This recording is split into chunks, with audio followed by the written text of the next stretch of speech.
మొదటి నుంచి చివరి వరకు ఈ విధంగా రాయబడి ఉన్నది. నేను చెప్పిన తర్వాత అందరూ నాతో కలిసి చెప్పవలసిందిగా కోరుచున్నాను. బీదలను కటాక్షించువాడు ధన్యుడు. ఆపత్కాలమందు యెహోవా వారిని తప్పించును. యెహోవా వారిని కాపాడి బ్రతికించును. నీవు వారిని అప్పగింపవు. రోగసఖ్యం మీద యెహోవా వారిని ఆదరించును. స్వస్థపరచును.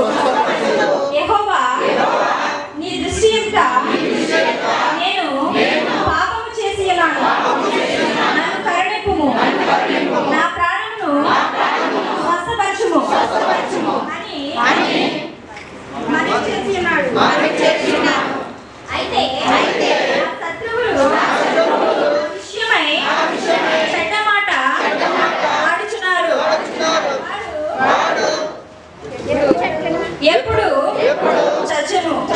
వారి పేరు ఎప్పుడు మాసిపోవును అని చెప్పుకొనిచున్నారు. ఒకడు నన్ను చూడవచ్చి ఎడల నన్ను దేశించు వారందరూ కూడి నా మీద ముసగుసలాడుచున్నారు. నశింప చేయవలనని వారు నాకు కీడు చేయ ఆలోచించుచున్నారు. కుదరని రోగము వారికి సంభవించుచున్నది. వాడు ఈ పడక విడిచి తిరిగి లేవడని చెప్పుకొనుచున్నారు. యెహోవా నన్ను కరుణించి లేవనెత్తును. అప్పుడు నేను వానికి ప్రతీకారం చేసేదను. నా శత్రువు నా మీద ఉల్లసింపక ఉండుట చూడగా నేను నీకు ఇష్టడనని తెలియవాడాయను. నా యథార్థతను బట్టి నీవు నన్ను ఉద్ధరించుచున్నావు. నీ సన్నిధిని నిత్యము నన్ను నిలవబెట్టుదువు. ఇశ్రాయేలు దేవుడైన యెహోవా శాశ్వత కాలం నుండి శాశ్వత కాలం వరకు స్తుతింపబడును గాక. ఆమేన్. ఆమేన్. చదవబడిన వాక్య భాగం దీవింపబడును గాక.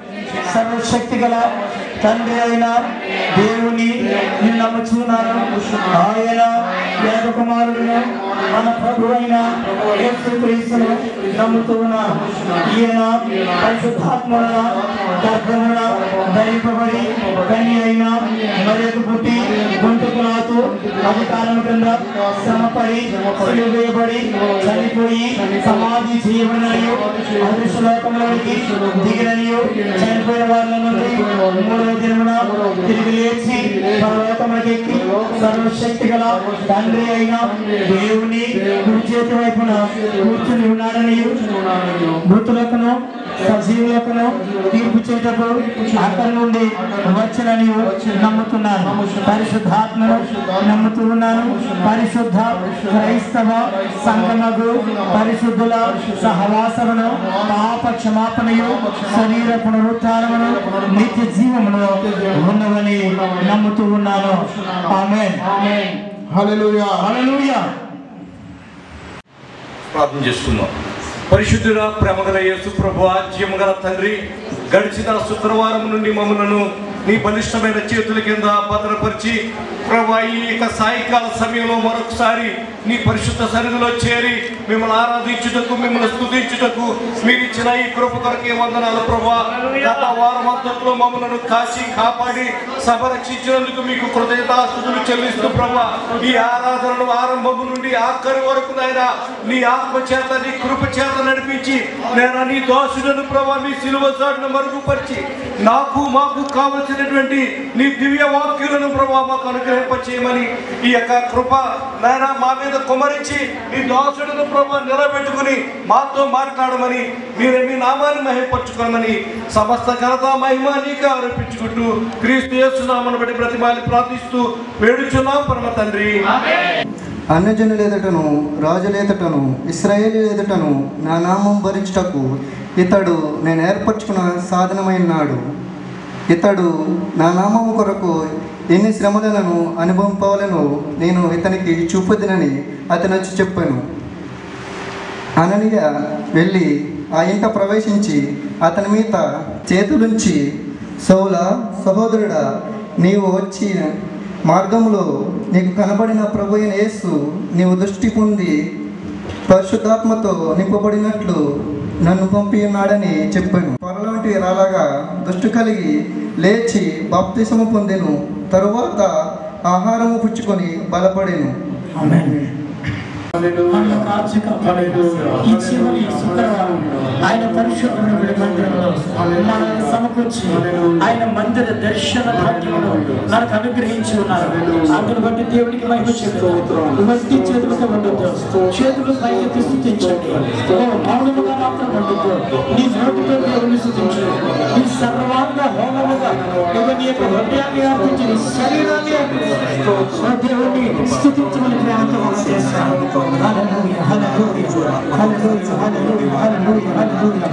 ఒక విషయం నేను చెబుతున్నాను. నువ్వు దేవుని మందిరానికి వచ్చి నువ్వు ఇచ్చే వెండి బంగారాలు దేవునికి అక్కర్లేదు. ఆయనకి ఏమాత్రం అక్కర్లేదు. నువ్వు ఇచ్చే ధనధాన్యాలు ఆయనకి అక్కర్లేదు. కోడుల మేకల గొర్రెల రక్తము ఆయన కోరుకోవట్లేదు. ఆయన కోరుకున్నదల్లా హృదయపూర్వకంగా సర్వశక్తివంతుడు దేవుణ్ణి ప్రభు అని తండ్రి అని అబ్బా అని ఆయన స్తుతించి ఆరాధించడమే ఆయన గురించి కోరుకుంటాడు. ఇదే కదా నేను గురించి అడుగుతున్నాడు అని అంటున్నాడు. ఆయన పూర్ణాత్మతో పూర్ణ హృదయంతో పూర్ణ స్వచ్ఛతతో ఆయన అంగీకరించడమే, ఆయన ఆరాధించడమే కదా నీ గురించి ప్రభు కోరుకుంటున్నాడు. ఏమగలవాది నీ పూర్ణ హృదయంతో దేవుని ఆరాధించగలవు. రాత్రి పూర్ణ హృదయంతో దేవుని ఆరాధించగలవా?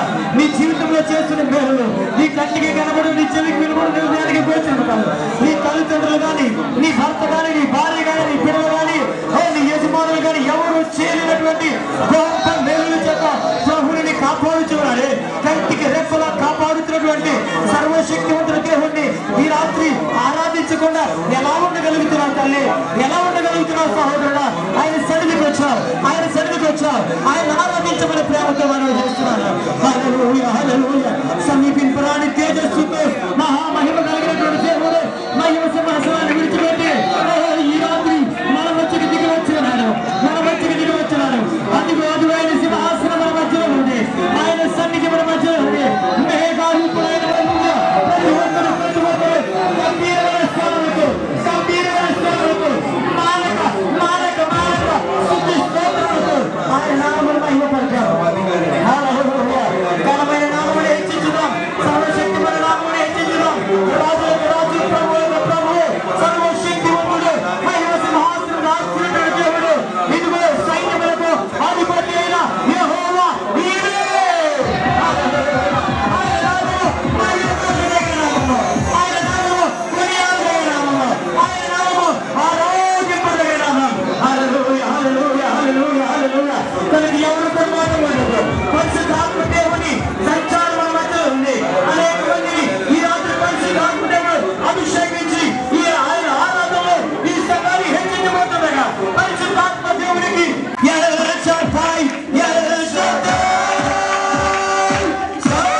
సమస్తమైన మహిమ ఘనత ప్రభావానికి చెల్లిస్తున్నాము.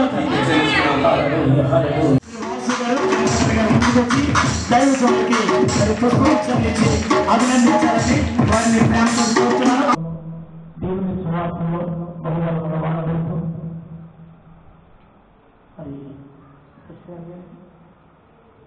మీరు చెప్తారు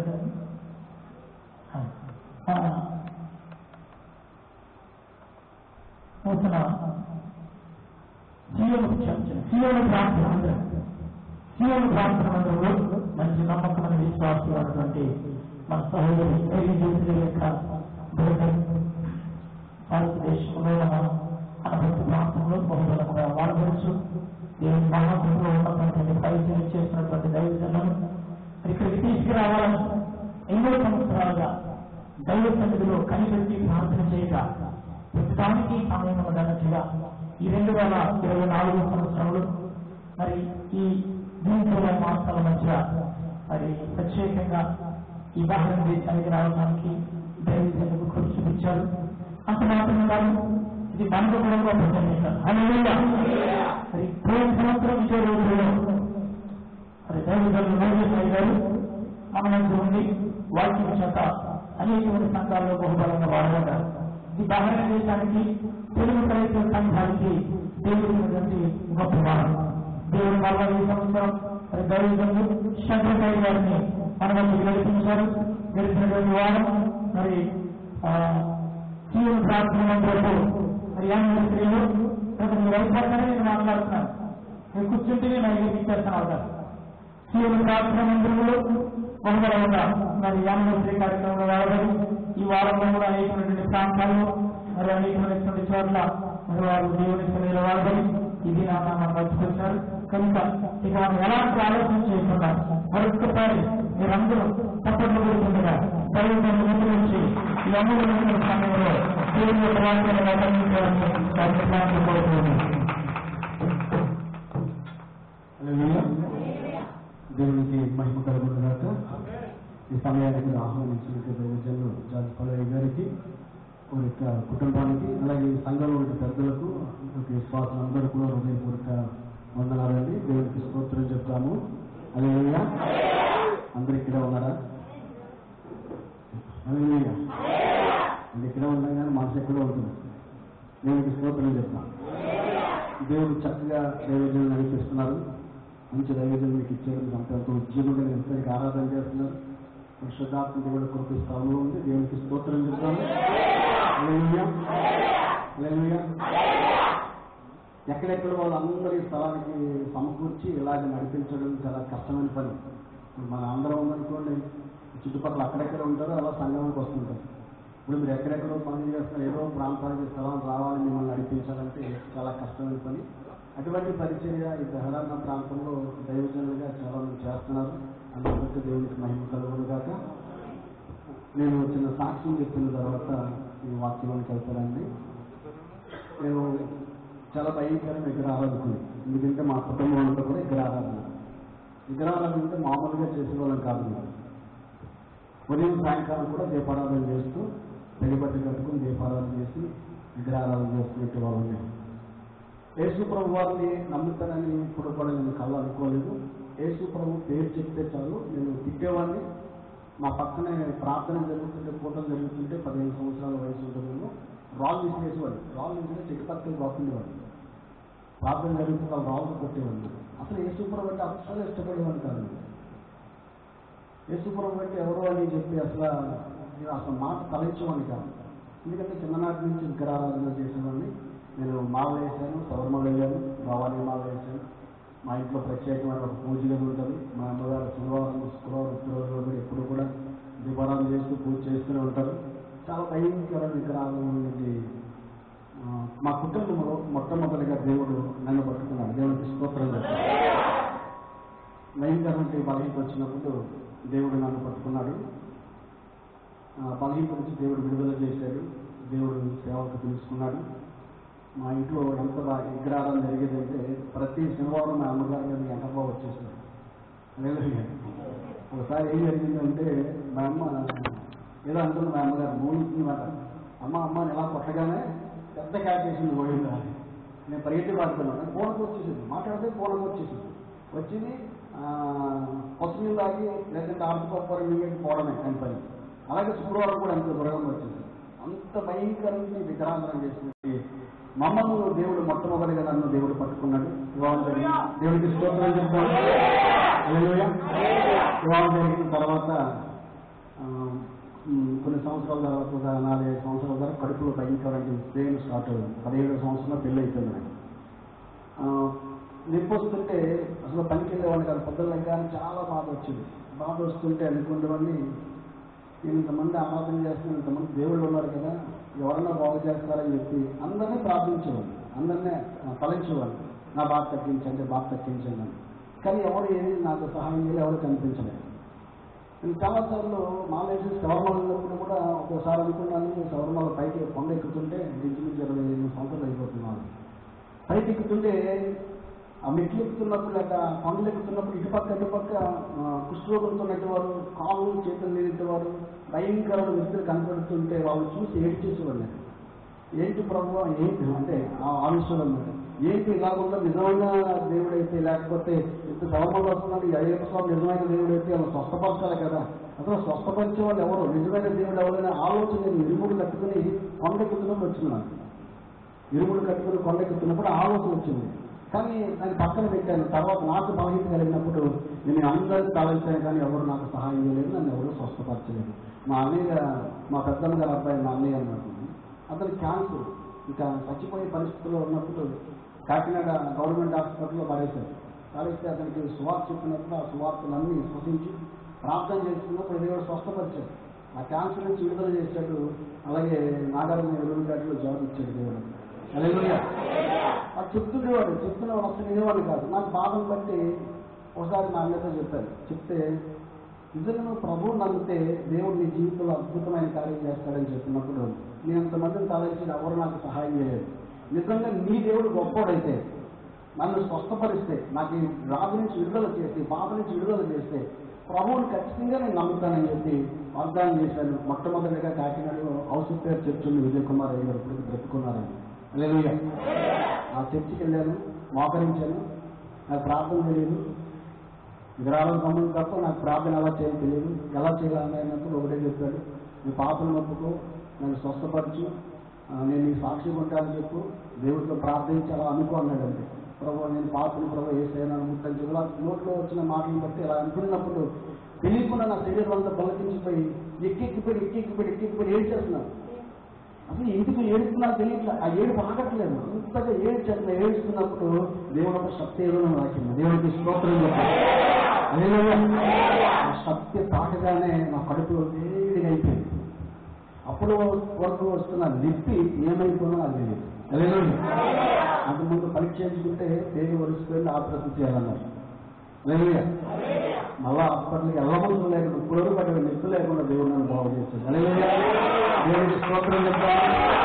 దేవుడు స్వస్థపరిచిన తర్వాత ప్రభు ఒక ఫోటో తీసుకున్నాను, వినాయకుడి ఫోటో, ఒక వేరే వెంకమ్మ ఫోటో తీసుకుని ఫోటో కట్టించి మధ్యలో వేసుకోవడం పెట్టి ఇటుపక్క ఒక ఫోటో ఇటుపక్క ఒక ఫోటో కట్టించి అది తీసుకెళ్ళి పూజలో పెట్టి వేసుకోవడం కూడా పొట్టెట్టి పూజ చేస్తున్నాను. దేవుడికి స్తోత్రం చేశాను. అంటే అన్ని సమానమైన భావంతో లేదు. ఇవాళ మా అన్నయ్య ఒకసారి వచ్చాడు. మరి నేను కూడా ప్రభువుని అనుకున్నాను, ఇది ఎలా చేస్తున్నాను చెప్పి గదిలో తీసుకెళ్ళి చూపించాను. పొందలేదు, తీసుకెళ్ళి చూపించగానే తిట్టేశాడు. ఆయన వేరు, ఈ ప్రత్యేకమైన దేవుడే. ఆ ప్రభు కొరకు చాలా కొన్ని విషయాలు చెప్పిన తర్వాత అప్పుడు నేను ప్రత్యేకంగా దేవుడిని ఆరాధించడం మొదలుపెట్టాను. దేవుడికి స్తోత్రం చెప్పాను. హల్లెలూయా. నాలో మార్పు వచ్చింది. విగ్రహారాధన పక్కన పెట్టి నిజమైన దేవుడు తెలుసుకుని నిజంగా ఆరాధన చేయడం మొదలుపెట్టాను. దేవుడిని స్థుతించడం మొదలుపెట్టాను. దేవుడు నా జీవితంలో అనేకమైన దర్శనాలు దేవుడు కలగజేస్తున్నాడు, కళలు కలగజేస్తున్నాడు. ప్రతి కళలో దర్శనం కూడా దేవుడు ఏమంటున్నాడంటే నా సేవ చేయని చెప్తున్నాడు. హల్లెలూయా. నన్ను సేవ చేయమంటున్నాడు దేవుడు, నా పరిచయం చేయాలంటున్నాడు. మాట్లాడుతున్నాడు, స్వరం వింటున్నాను. దేవుడు దర్శనాలతో మాట్లాడుతున్నాడు, కళలతో మాట్లాడుతున్నాడు, ప్రవచనం ద్వారా దేవుడు మాట్లాడుతున్నాడు. కానీ సేవ చేయమంటున్నాడని అనుకునేవాడు. కారణం అయితే నేను చదువుకోలేదు, 6 దాకా అక్కడికి వెళ్ళలేదు. లేదు, స్కూల్కి వెళ్ళమన్నా సంఘంలో నాకు బాగా నచ్చాయి మాట, అసలు నోట్లోకి మాట వచ్చేది కాదు. అందుకని స్కూల్ కూడా వెళ్ళేవాడు కాదు. నా కాలగొట్లంతా తిరగడం అటు తిరగడం తప్ప స్కూల్కి వెళ్ళలేదు. నాకు చదువు లేదు. ఆయన ఏమో సేవ చేయమంటున్నాడు. ప్రభు ఏంటి నా పరిస్థితి, నాకు చదువు లేదు, నీ సేవలు చేస్తాను, ప్రభు నాకు చదువు ఇస్తే నేనే సేవ చేస్తాను అని చెప్పి ఒక శుక్రవారం అంతా ఉపవాసం నుంచి తెల్లవారుజామున ఒక దర్శనాన్ని దేవుడు ఇచ్చాడు. ఏంటంటే బైబిల్ చదువుతున్నట్టుగా. హల్లెలూయా, దేవునికి స్తోత్రం చెప్తాను. నాకు ఏదన్నా కళలో వచ్చినా దర్శనం వచ్చినా నా జీవితం అన్నింటినీ నెరవేర్చినట్టు. నేను మనసులు కనబడుతుంది మాట్లాడను, నాకు ఏ కష్టం వచ్చినా దేవుడి దగ్గరే చెప్తాను. హల్లెలూయా, అలా ప్రార్థన చేసి ఏడ్చినప్పుడు దేవుడు ఆ దర్శనం ఇవ్వగానే బైబిల్ తీసుకున్నాను, తీశాను, తెరిచాను, నాకు తెలియకుండానే చదవడం మొదలుపెట్టాను. దేవుడికి స్తోత్రం చెప్తాను. హల్లెలూయా, బైబిల్ చదవడానికి దేవుడు కృప చూపించాడు. రాయమంటే నాకు అసలు రాదు, నా పేరు నాకే రాదు. హల్లెలూయా, బైబిల్ చదువుతాను, దేవుడికి స్తోత్రం చెప్తాను.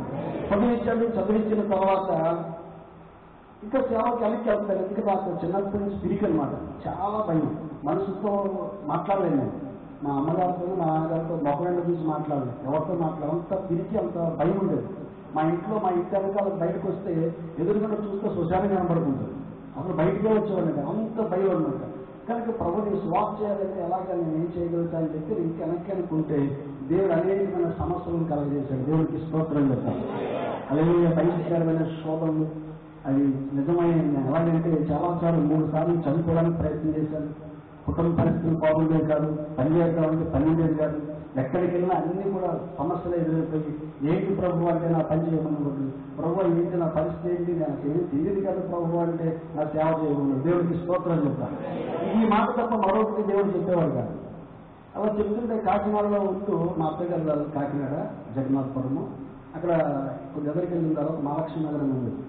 ఆ లోపల చిన్న స్థలం కొని అక్కడ చర్చి కడదామని ప్లాన్ చేసి అక్కడ సువార్త చేసేవాళ్ళు ఛానల్లో. సువార్త చేసిన తర్వాత చర్చి కడదామని ప్లాన్ చేసి అంత అయింది, కానీ పైన రేపు కానీ పెంగు కానీ లేకపోతే ఏదో చేయాలి, అక్కడితో ఆగిపోయింది. ఆగిపోతే ప్రభు ఏంటి పరిస్థితులు, సేవ చేయమన్నావు, మరి ఏంటి ఇక్కడే చేయాలా ఎక్కడైనా చేయాలా అని ప్రభు అని అడిగి ప్రార్థన చేస్తే ఆ రోజు నాకు మా అనపర్తి గ్రామం అంతా దేవుడు జీవించాడు. అదే విపత్తులో సువార్త చేస్తున్నాను, సువార్త కళలో ఉంటున్నాను. సువార్త చేస్తుంటే అనేకమైన అద్భుతమైన కార్యాలు దేవుడు జరిగిస్తున్నాడు, రోగాలను స్వస్థపడుతున్నాడు, గొప్ప గొప్ప కార్యాలు ఆ కళలు అన్నీ చూస్తున్నాను.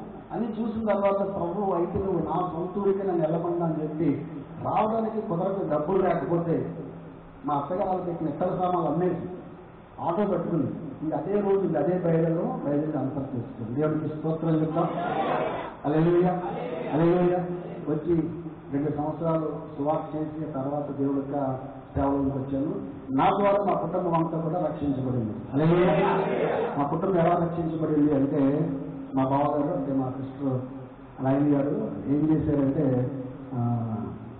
దుర్గమ్మ సమయంలో ఏం చేస్తారు, ఆ రిక్షాని నడుపుతూ గండడానికి వెళ్ళేవారు. ఇప్పుడు అలాంటి పనులు లేవనుకోండి, రిక్షాలో తొక్కుతూ ఏం చేశారంటే రిక్షాతో పాటు కాలువలో పడిపోయాడు. కాలువాడు పడిపోతే అలా దొల్లిపోతూ మట్టికి తగిలేసింది. ఆ దుర్గమ్మ పుట్టవు మొత్తం అన్ని కలిపి అందులో పడిపోయింది, బండి కూడా పడిపోయింది, రిక్షా మట్టికి తగిలింది. తగిలిన తర్వాత ఒక సంవత్సరం తర్వాత ఏమైందంటే విపరీతమైన బాధ రావడం మొదలుపెట్టింది. బాధ వస్తుంటే అన్ని హాస్పిటల్ తిప్పిన తర్వాత మా నాన్నగారు కాకినాడలో తీసుకొచ్చారు. టెస్ట్ చేసిన తర్వాత లోపల బాల్ మొత్తం మెత్తబడిపోయింది, తగిలిపోయినట్టు అయిపోయింది. కనుక అది కృత్రిమంగా బాల్ మార్చాలని చెప్పి ఆపరేషన్ చేయాలి, ఇంచుమించు 6-8 గంటలు సమయం పడుతుంది, తర్వాత బరువైన పని చేయకూడదని చెప్పి చెప్పారు. చెప్పిన తర్వాత మా నాన్న నాతో చెప్తున్నాడు, ఇలాగ ఇలా జరిగిందా, ఎలా ఉంది పరిస్థితి, ఎలా ఉంది, మరి రావటం ఎలా ఉందంటే నేను అన్నాను, నిజంగా ప్రభు నమ్మితే ఆపరేషన్ పడకుండా దేవుడు స్వస్థపరుస్తాడని చెప్పారు. దేవుడికి స్తోత్రం చెప్పారు. హల్లెలూయా, హల్లెలూయా. ఆ మాట చెప్పిన తర్వాత మా అమ్మగారు ఏమన్నారంటే, నిజంగా నీ దేవుడు గొప్పవాడైతే ఈ అద్భుతాలకి కార్యంగా జరిగితే ఆపరేషన్ పడదని ఆ డాక్టర్ గారు కానీ చెప్తే నేను కూడా ప్రభువు నమ్ముతాను. హల్లెలూయా, దేవుడికి స్తోత్రం చెప్తాను. నేను చాలా ప్రార్థన చేస్తున్నాను, ఎందుకంటే నాకు ఇంటికి వెళ్ళి ప్రార్థన చేయడానికి అవకాశం లేక వంటగదికి వెళ్ళి ప్రార్థన చేస్తున్నాను. మహిళలంతా ఎక్కరాంతరం ఉండిపోయింది, చాలా భయంకరమైన పరిస్థితులు. అలా ప్రార్థన చేసినప్పుడు నేను చెప్పాను, నిజంగా నాన్న దేవుడు అద్భుతం చేస్తాడు, ఏ డాక్టర్ గారు అయితే ఆపరేషన్ పడుతుంది అన్నారో అదే డాక్టర్ గారు ఆపరేషన్ పడదని చెప్తారన్న. దేవుడికి స్తోత్రం చెప్పారు. 3 రోజులు ఉపవాసించి ప్రార్థన చేశారు. ప్రార్థన చేసిన తర్వాత దేవుడు ఒక దర్శనం దేవుడిచ్చాడు. ఏంటో దర్శనం అంటే ఒక మంచం తీసుకుని ఇలా ఎత్తుకుని నడుచుకుంటూ వెళ్ళిపోతున్నాడు. అలాగే పచ్చడి గలవాడు ఏం చేశాడండి, పరుపెత్తుకుని దిగులు లేచి వెళ్ళిపోతున్నాడు కదా. ఆ వాకింగ్ యాప్ వచ్చింది. అయితే ప్రభు బాగు చేశాడు అని చెప్పి అనిపించి మా నాన్న తీసుకెళ్ళినప్పుడు పరీక్షించు, ఏ డాక్టర్ గారు అయితే ఆపరేషన్ పడుతుంది అన్నారు అదే డాక్టర్ గారు ఆపరేషన్ పడదని చెప్తాడు. దేవుడికి స్తోత్రం చెప్పారు. ఇంకా ఆపరేషన్ చేయించడానికి డబ్బులన్నీ రెడీ చేసుకున్నారు, చేయించడంలోనే తీసుకెళ్ళాడు. లాస్ట్ టెస్ట్ చేశారు, చేసిన తర్వాత ఆపరేషన్ గా నేను పడదు, మందులు కూడా అవసరం తీసుకుపడను. చూడండి, అద్భుతం జరగగానే మా అన్న మాట ప్రకారం ఇంటికి వచ్చి చాలా ఎకరాలు ఉంటాయి, మా ఇంట్లో చాలా పుట్టలు ఉంటాయి. అవన్నీ తీసుకుని మా కాళ్ళ దగ్గర రాజ చెట్టు ఉంటుంది, ఆ రాజ చెట్టు దగ్గర తీసుకెళ్ళి పడేసాడంటే అలెలుయా. మా అమ్మగారు మా నాన్నగారు మారారు. అలెలుయా. మొట్టమొదటి నేను మారాను, నా ద్వారా మా అక్క తల్లిదండ్రులు, మా కుటుంబం, మా సిస్టర్, మా ఇంట్లో వాళ్ళందరూ ప్రభువు తెలుస్తున్నారు. దేవుడికి స్తోత్రం చెప్తారు. అందుకని యెహోవా మొత్తములని రుచి చూచి తెలుసుకోండి. కనుక దేవుడు రుచి యొక్క తెలుసుకున్నాను కనుక దేవుడు కొరకు బట్టి మా కుటుంబం అంతా కూడా మార్పు పొందడానికి, మారు మనసు పొందడానికి దేవుడు సహాయం చేశాడు. అనపర్తి అనే ప్రాంతంలో పరిచయం చేస్తున్నాను. మా చర్చకొచ్చి వాళ్ళందరూ కూడా నాకులా విగ్రహాలను మునిగిపోయినటువంటి భయంకర విగ్రహాల నుంచి దేవుడు నడిపించాడు, వారిని నడిపిస్తున్నాడు. దేవుడికి స్తోత్రం చెప్తాము. హల్లెలూయా, హల్లెలూయా. కనుక చదువు లేని నాకు దేవుడు ఆ చదువుని ఇచ్చి, ఆ జ్ఞానాన్ని ఇచ్చి దేవుడు వాడుకున్నాడు. దేవుడికి అసాధ్యమైనది ఏమీ కూడా లేదు. అందుకంటే యెహోవాకి అసాధ్యమైనది ఏదైనా హల్లెలూయా చెప్పండి, ఉందండి. దేవునికి అసాధ్యమైనది లేదు, మనుషులకి అసాధ్యమే, కానీ దేవుడికి ఏది అసాధ్యమైంది లేదు. మన విశ్వాసంతో ఏం అడిగినా దేవుడు ఖచ్చితంగా మన ప్రార్థన దేవుడు ఇస్తాడు, మన ప్రార్థనకు దేవుడు జవాబు ఇస్తాడు. మన పరిస్థితులను మార్చేవాడు ఆయనే. హల్లెలూయా, హల్లెలూయా. కనుక దేవుడు ఒక సేవ పిలిచినప్పుడు దేవుడిని అడిగేవాడు, అయ్యా నేను కార్పెంటర్ వర్క్ చేస్తాను, అదృమం చేస్తున్నాను, నేను నా పని నాకు వచ్చి కాబట్టి నేను ఎక్కడికి వెళ్ళి నా పని చేయగలుగుతాను. ఇప్పుడు నీ పని చేయాలంటే నాకు తలంతులు కావాలి, వరాలు కావాలి. దేవుడికి స్తోత్రం చెప్తాను. హల్లెలూయా. ఇలా దేవుడిని అడిగి అన్ని కూడా కళ్ళ ద్వారా, దర్శనం ద్వారా పొందుకోవడానికి దేవుడు కృప చూపించాడు. కనుక ఆయన నిజంగా ఆయన కలిగించే వాడికంట, ఆయన సంకల్పంలో వెలువడ్డే వాడికంటే మేలు కలగటే సమస్తము కూడా సమకూడి జరుగుతున్నాయి. హల్లెలూయా. ఆయన సమకూర్చి ఆయన జరిగించే దేవుడు. ఆయన పరిశుద్ధాత్మ దేవుడు మనం కలిగి ఉంటే ఆశ్చర్యమైన కార్యాలు మన జీవితంలో ఆయన జరిగిస్తాడు. ఎన్నో అద్భుతాలు, ఎన్నో ఆశ్చర్యమైన కార్యాలు నా జీవితంలో ఆయన జరిగిస్తున్నాడు. ప్రార్థన చేస్తున్న స్థలాల్లో అద్భుతాలు దేవుడు చేస్తున్నాడు. ఒక ఆయన మా చర్చికి వస్తారు ఫ్యామిలీ, మా నాన్నగారికి ముసలాయన మాట్లాడు, అప్పుడైతే ఒక 75 సంవత్సరాలు ఉంటాయేమో, మీకు 20 సంవత్సరాలు అవుతుంది జరిగి. అయితే ఆయన బాగా తాగుడు, ఆ తాగడం వల్ల ఏమైందంటే ఊపిరితిత్తులు స్టీమ్ పట్టేసింది, ఈరోజు ఆవేగాలని పాడైపోయింది. హల్లెలూయా. అనపర్తిలో డాక్టర్ గారు, రాము డాక్టర్ గారు ఉన్నారు, చాలా మంచి డాక్టర్ గారు, ఆయన చనిపోయారు. ఆయన దగ్గరికి వెళ్ళిన తర్వాత ఆయన ఊపిరితిత్తులకి ఇంజక్షన్ చేసి లోపల తీసి వీరన్నీ తీసి చెప్పారు డాక్టర్ గారు, ఇతను 3 రోజుల కంటే ఎక్కువ బతుకుండా తీసుకెళ్ళిపోయినా. దేవుడికి స్తోత్రం చెప్తాను. వాళ్ళు మా చర్చకు వస్తున్నారు, అయ్యారు ఇలా జరిగిందండి, మీరు ప్రార్థన చేయండి అని చెప్పినప్పుడు నేను వెళ్ళి ప్రార్థన చేస్తే దేవుడు అంటున్నాడు 3 రోజులు నిలబడతాడని చెప్పాడు దేవుడు. హల్లెలూయా. 3 రోజులు బాగుంటాడని అండి. ప్రార్థన చేసిన తర్వాత 3 రోజులు తిరిగి లేచాడు. ఇప్పటికి 99 సంవత్సరాలు ఈయన ఇల్లు మన చెప్పాడు అన్నమాట. 99 సంవత్సరాలు ఈయన ఇల్లు అవుతుంది. ఇంతవరకు ఇంకా బ్రతుకున్నాడు ఆయన. హల్లెలూయా. దేవుడికి స్తోత్రం చెప్తా. ఇంకా దేవుడికి అసాధ్యం లేదు, మన స్వస్థపరిచే దేవుడు, అద్భుతాలు చేసే దేవుడు. ఆ వాటిని నమ్మగలిగితే మన జీవితంలో కార్యాలు దేవుడు జరిగిస్తాడు.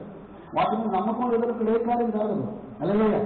యేసుక్రీస్తు నిన్న మేలు ఎలా ఉన్నాడండి, వ్యాఖ్యానిగా ఉన్నాడు. అప్పుడు చేసేది ఇప్పుడు చేయడానికి చేస్తాడు, ఖచ్చితంగా అయినా చేస్తాడు. దేవుడికి స్తోత్రం చెప్తాము.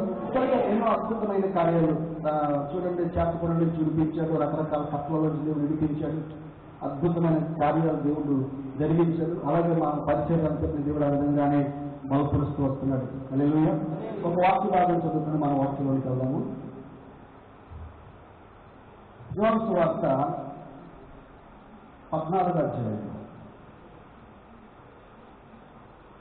యోహాను సువార్త 14వ అధ్యాయము 14వ వచనాన్ని మనం చదువుతాం. యోహాను సువార్త 14వ అధ్యాయము 14వ వచనం. నా నామమున మీరు నన్ను ఏమి అడిగినను నేను చేతును. మీరు నన్ను ప్రేమించిన ఎడల నా ఆజ్ఞలను గైకొందురు. నేను తండ్రిని వేడుకుందును, మీ యొద్ద ఎల్లప్పుడూ ఉండుటకై ఆయన వేరొక ఆదరణకర్తను, అనగా సత్య స్వరూపైన ఆత్మను మీకు అనుగ్రహించును. చిన్న ప్రార్థన చేస్తాను. అందరి కళ్ళు వస్తుంది. ప్రభువా, నాతో మాట్లాడండి, మీ ఆత్మతో నింపండి, నన్ను బలపరచని ప్రార్థన చేద్దాం. ఎవరు మౌనంగా ఉండొద్దు, కొంత స్వరం ఎత్తి మనం ప్రార్థన చేద్దాం. ఆయన ప్రార్థించేవారు, ఆయన ఆరాధించేవారు ఆత్మతోనూ సత్యమతోనూ ఆరాధించడం వాక్యం రాయబడింది. إذراء الله يوم أقول بريد أقول بيا نلا مهورا نما شافو بهيد أريوبا نلا بوشو راكولا ما شاندلا और राफीला लहुमा बियाने लहुका लहुमा इना हुंगारी लोग लुमा शारदला लबा अंदर स्वामित्व దేవుడున్నా పరిశుద్ధాత్మలో మన మధ్య ఒక అద్భుతం చేయడానికి చూస్తున్నాడు. Glory glory glory glory glory glory glory hallelujah ఇల్లాహు షీదల లబల హురల లబల బాబా హల్లెలూయా హల్లెలూయా హల్లెలూయా హల్లెలూయా స్వర్ణకుడా దేవుని స్తుతిద్దాం, దేవుని స్తుతిద్దాం. దావీదు కుమారుడా యేసు నన్ను కనికరించని ప్రార్థన ఆ దిక్కు పుస్తకం మీద మనల్ని చేసిన దేవుడు ఆయన ఆత్మీయ దేవుడు దేవరానికి అది ఇష్టపడుతున్న దేవుడు. హల్లెలూయా హల్లెలూయా హల్లెలూయా హల్లెలూయా తండ్రి ప్రతి ఒక్కరిని తాకండి ప్రభా. మహిమపడించండి, ఈ మహిమపడించండి, ఈ మహిమపడించండి తండ్రి. ఇప్పుడు మీరు దర్శించి దర్శించి దర్శించండి కూడా. స్తోత్రం స్తోత్రం స్తోత్రం స్తోత్రం స్తోత్రం. హల్లెలూయా హల్లెలూయా హల్లెలూయా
తండ్రి నాయన ఎవరైతే తండ్రి హృదయం తెలుస్తున్నారో, ఎవరైతే ఆహ్వానిస్తున్నారో, ఏ తీస్తున్నారో అది వారిలో మీరు ప్రవేశించడం ప్రార్థన చేస్తున్నాను. ప్రతి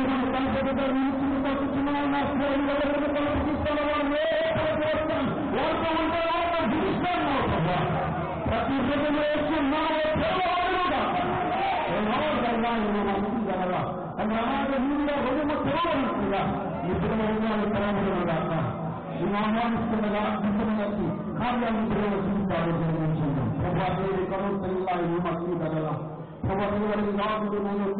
వారి తండ్రి పరిసరానికి వారి దయచేసి మాట్లాడండి.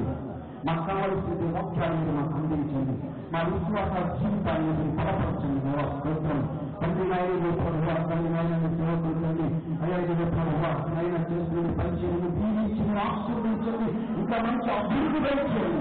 దయచేసి నాయన భాగం నా నలుగురు జనమంది స్వాస్థ్యంగా భూమింతాలకు సొత్తులిస్తాను నా ప్రభావ అనే నామకండి సంఘానికి నింపడుగా ఇంకా బలమైన పరిచయంగా ఉండడానికి సహాయం చేయండి. ప్రతి ఒక్కరు ఆత్మలో తండ్రి నాయన నింపబడి తండ్రి నాయన ముందుకు కొనసాగడానికి సహాయం చేయండి.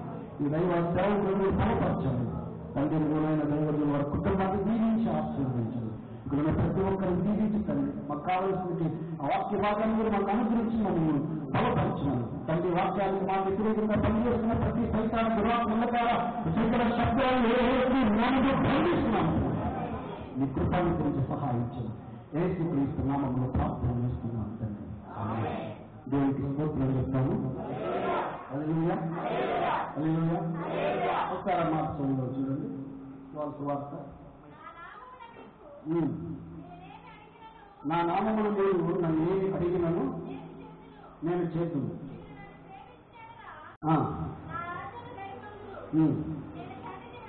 చూడండి, నేను తండ్రిని వేడుకుందును మీ వద్ద ఎల్లప్పుడూ ఉండుటకై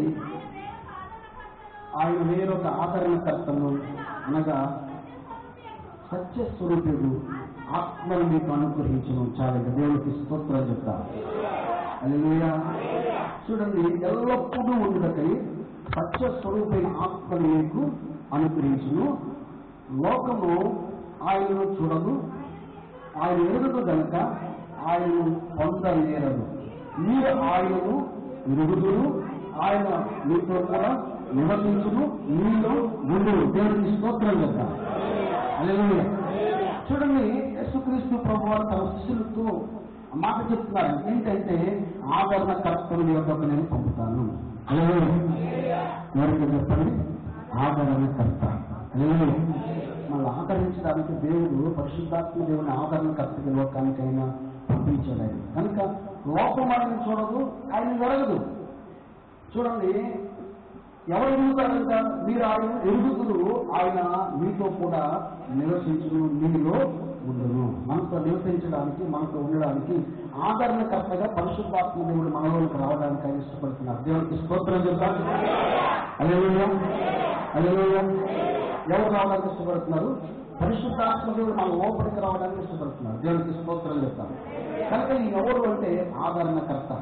మనకున్నది సమయాలు చూడండి, మనకున్నది సమస్యల్లో లేకపోతే ఇబ్బందుల్లో అనారోగ్యంలో నువ్వు ప్రార్థన చేసినప్పుడు నేను ఆదరించి నీ దగ్గరకు వచ్చి నేను స్వస్థపరిచి నేను బలపరచడానికి ఆయన ఇష్టపడుతున్న దేవుడు ఆయన. అందుకనే చూడండి, ఆయన యొక్కకు నేను పంపుతానంటున్నాడు. చూడండి, అదే మాట మరొక చోట రాయబడి ఉంటుంది. 20వ వచనం మనం చదివితే, ఆదరణకర్త అనగా తండ్రి తన నామమున పంపబో పరిశుద్ధాత్మ సమస్తం మీకు బోధించి నేను మీతో చెప్పుచున్న సంగతులన్నిటిని మీకు జ్ఞాపకము ఏమంట? ఆదరణకర్త తండ్రి నా నామమున పంపబోవు పరిశుద్ధాత్మ దేవుడు. ఎవరండి? పరిశుద్ధాత్మ. తండ్రి నా నామము, ఎవరి నామని? హల్లెలూయా. తండ్రి నా నామమున పంపబోవు పరిశుద్ధాత్మ దేవుడు. హల్లెలూయా. యేసుక్రీస్తు వారు మాట చెప్తున్నారు, మళ్ళీ నా నామములో నేను వస్తాను. హల్లెలూయా.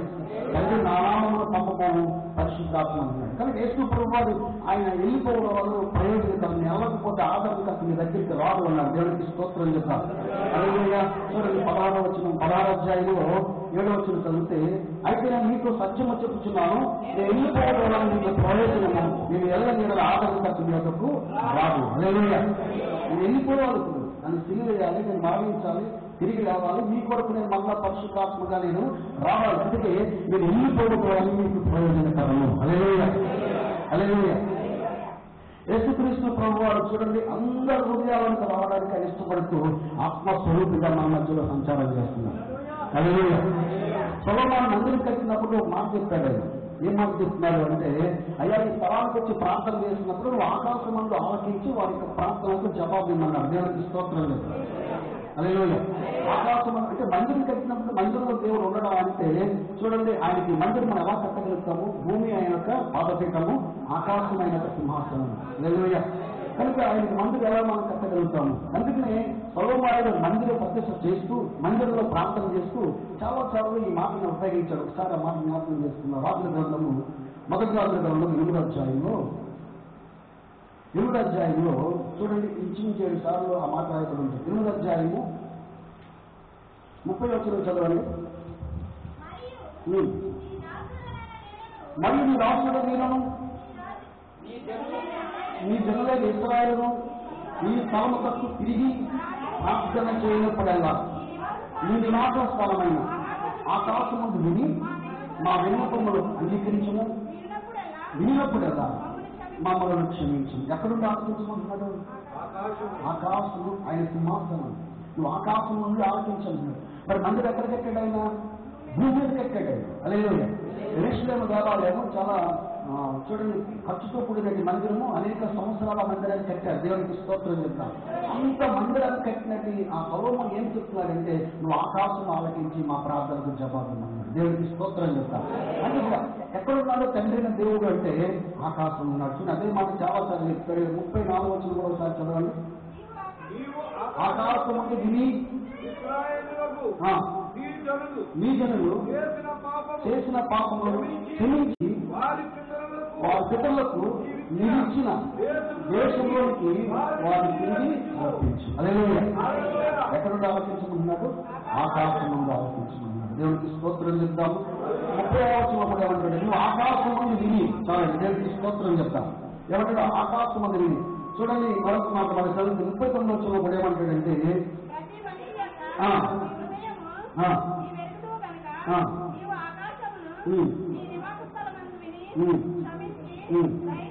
దయచేసి ఎవరి ప్రవర్తన బట్టి వారికి ప్రత్యుత్తరు. చాలు. కింద 43వ వచనం కూడా అంటాడు,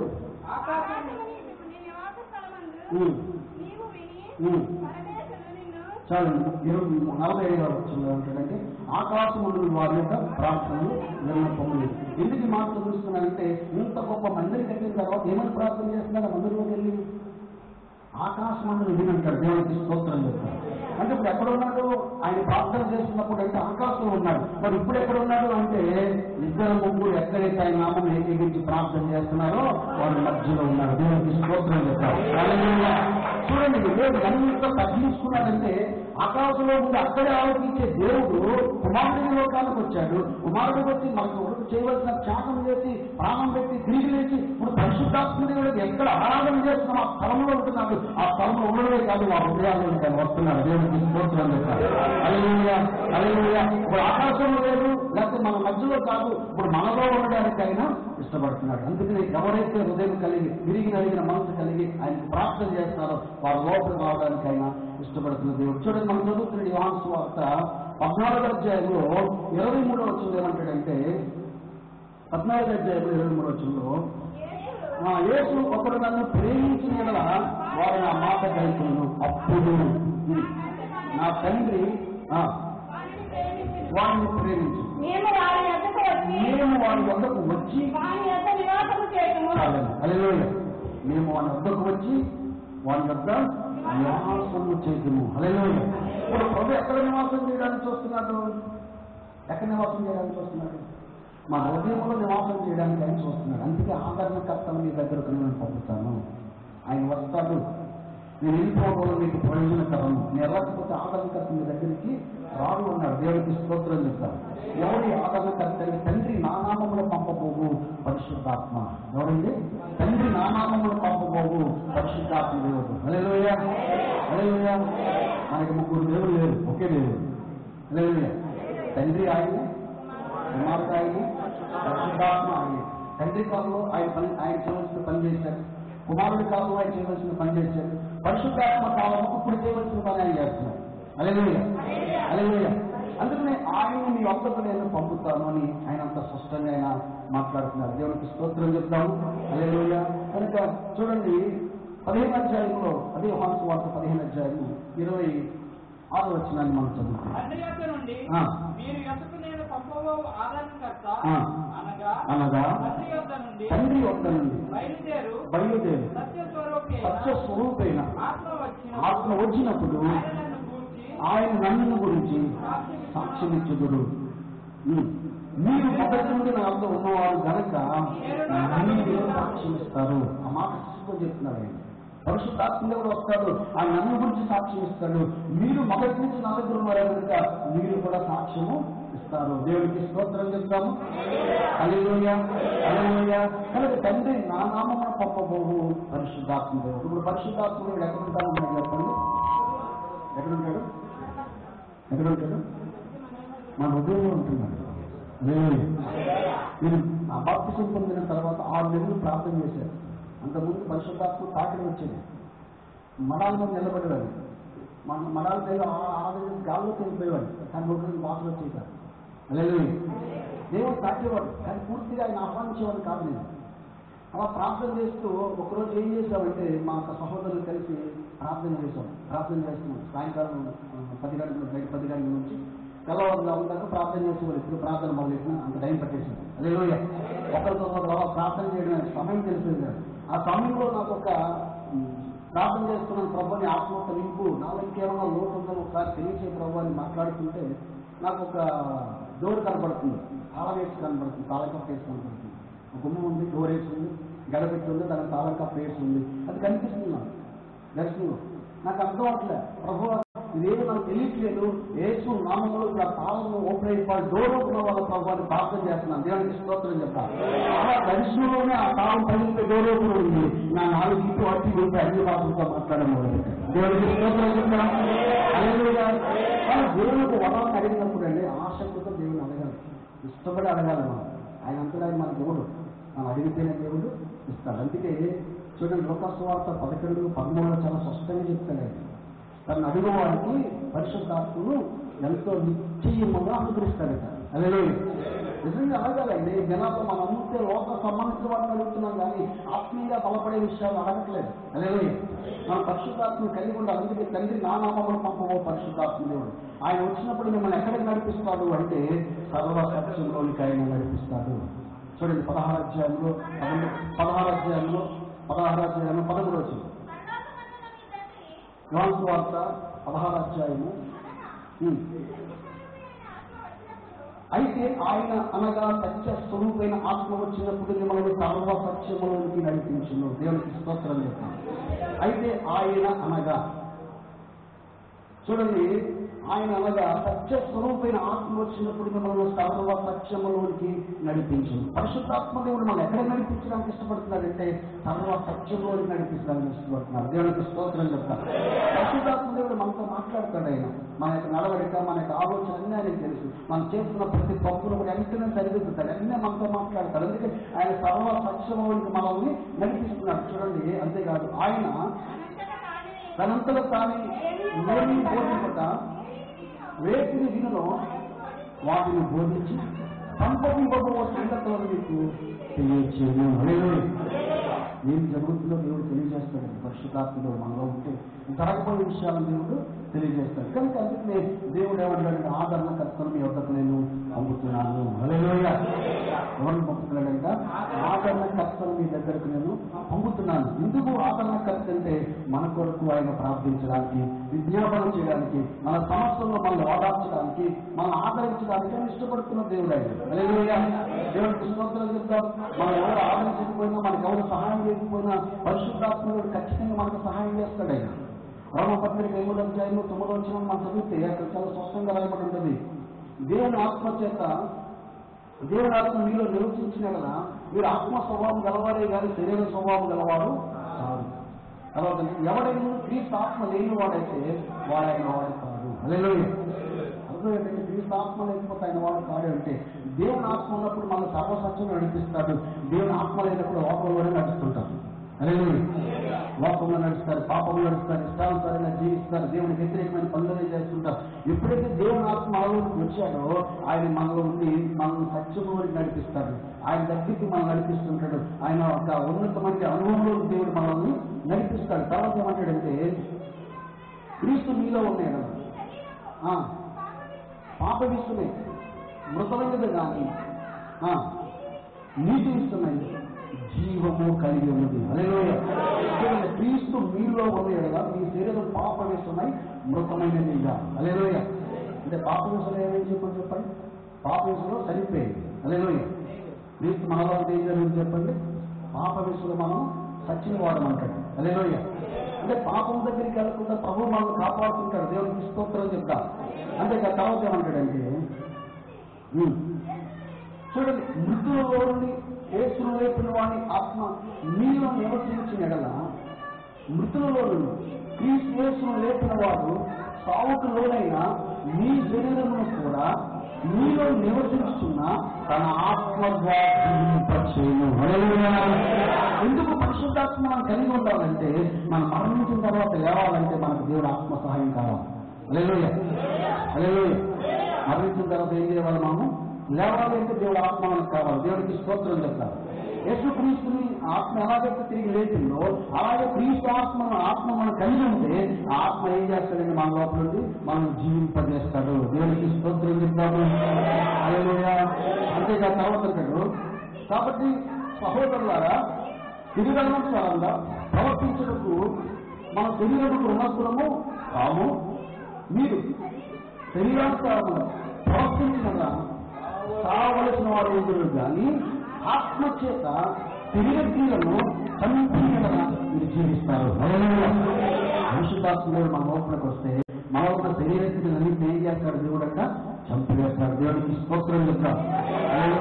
మన దేవుడు శుద్ధ సువర్ణంగా మారుస్తాడు, మేలును బంగారంగా మారుస్తాడు. దేవుడికి స్తోత్రం చెప్తాడు. ఆయన రూపాంతరం దేవుడు మనకు కలగజేస్తాడు. అందుకే పరిశుద్ధాత్మ కలిగి ఉండాలి. అందుకే నేను ఎన్నిపోవడం వల్ల నీకు ప్రయోజనకరము, వెళ్ళకపోతే ఆదరణకర్త నీ దగ్గరికి రాదు అని చెప్పాడు. ఆయన వెళ్ళి తన ఆత్మను మనకొరకు లోకానికి అయినా పంపించాడు. దేవుడికి స్తోత్రం చెప్తాము. హల్లెలూయా. హల్లెలూయా. కనుక దేవుని ఆత్మ కలిగేది వాడు ఉండాలి. అందుకే కిందంటాడైనా దేవుని ఆత్మ చేత ఎందరూ నడిపించబడుతుందో వారందరూ దేవుని యొక్క కుమారులు. ఎవరైంటారండి, దేవుని ఆత్మ చేత ఎంతమంది నడిపించబడతారో వారందరూ కుమారులు కుమార్తెలై ఉంటారు. హల్లెలూయా. హల్లెలూయా. పునరావృతం మనం దేవుని యొక్క పిల్లలమని ఆత్మ తానే మన ఆత్మతో కూడా సాక్షి ఇచ్చుచున్నాడు. మనం పిల్లలమైతే వారసులము, అనగా దేవుని వారసులము. క్రీస్తు కూడా మహిమ పొందుటకు ఆయనతో శ్రమ పొందుగా క్రీస్తు తోటి వారసులము. ఎవరు చెప్పండి, యేసు క్రీస్తు వారు పరిశుద్ధాత్మ దేవుని ద్వారా ఆయనతో పాటు మనకు వారసత్వపు హక్కును అనుగ్రహించాడు. ఎక్కడ వస్తుంది, ఎక్కడ హక్కు చెప్పండి, ఇక్కడ పర్వతంలో. ఇప్పుడు మన ఆస్తికి హక్కుదారులు ఎవరు ఉంటారు, మన పిల్లలే కదా. ఇప్పుడు చూడండి, యేసుక్రీస్తుకి మనం పిల్లలు ఉన్నాము, దేవుని పిల్లలు ఉన్నాము. ఇప్పుడు మనం చూడండి, దేవుడు ఏదైతే సృష్టించాడో దానికి హక్కుదారులుగా దేవుడు మనల్ని చేశాడు. దేవుడికి స్తోత్రం చెప్తారు. ఇక్కడే ఒక మాట మనకు కనపడుతుంది. 17వ వచనం ఏమంటాడంటే, మనం పిల్లలమైతే వారసులం, అనగా దేవుని వారసులం. క్రీస్తు కూడా మహిమ పొందుటకు ఆయనతో కూడా శ్రమ పడిన క్రీస్తుతోటి వారసులము. హల్లెలూయా. లోకంలో ఉన్నప్పుడు శ్రమలు వస్తాయి, కష్టాలు వస్తాయి, ఇరుకులు వస్తాయి, ఇబ్బందులు వస్తాయి. కానీ ఆయనతో పాటు శ్రమ పొందిన క్రీస్తుతో వాడుతున్నాడు. శ్రమలను మనం తట్టుకుంటూ మన విశ్వాస జీవితాన్ని సరిచేసుకుంటూ అనుదినము పరిశుభ్రంగా జీవిస్తూ పవిత్రంగా జీవిస్తే ఆయనతో పాటు మనము వాడుతులుగా ఉంటాం. దేవునికి స్తోత్రం చేస్తాము.